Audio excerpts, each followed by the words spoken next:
ও মাই god, ও মাই god, Gangtok থেকে লাচুং যাওয়ার পথে এত সুন্দর একটা ভিউ দেখলাম না, না দাঁড়িয়ে আর পারলামই না। ঠিক চুথাং যাওয়ার 13 থেকে 12 কিলোমিটার আগেই এই ওয়াটারফলসটা দেখুন, সেই উপর থেকে পড়ছে জলগুলো, কি দারুণ। আর এত আওয়াজ হচ্ছে না, কল্পনার বাইরে, না দাঁড়িয়ে পারলাম না। ভাবলাম এত সুন্দর একটা ভিউ যখন আপনাদের দেখাতেই হয়, তাই ফ্রেমবন্দি করে নিলাম আপনাদের জন্য, এবং আমারও স্মৃতি হয়ে থাকলো। দেখুন, আর সেই উপর থেকে জলগুলো আসছে। এবার ওয়াটারফলসের একদম কাছাকাছি আসাতে জলের যে ছিটকাগুলো সেগুলো পর্যন্ত গায়ে আসে, আর দারুণ লাগছে সত্যিকারের। এই একটা ওয়াটারফলস একদম চোখে লাগানোর মতন। ও মাই গড, দেখুন কোথা থেকে পড়ছে।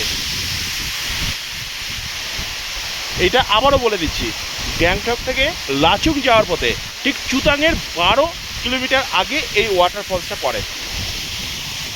আর এই জায়গাটায় দুটো দোকানও আছে, আপনারা চাইলে ম্যাগি একটু চায়ের ব্যবস্থাও এখানে স্টে করে নিতে পারেন।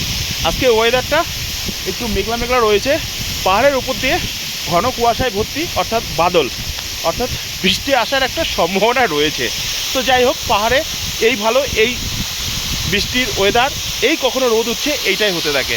তো যাই হোক, ভীষণ পরিমাণে ভালো লাগছে, ভীষণ পরিমাণে। টাটা, আবার সুন্দর একটা দৃশ্য আপনাদের সামনে তুলে ধরবো।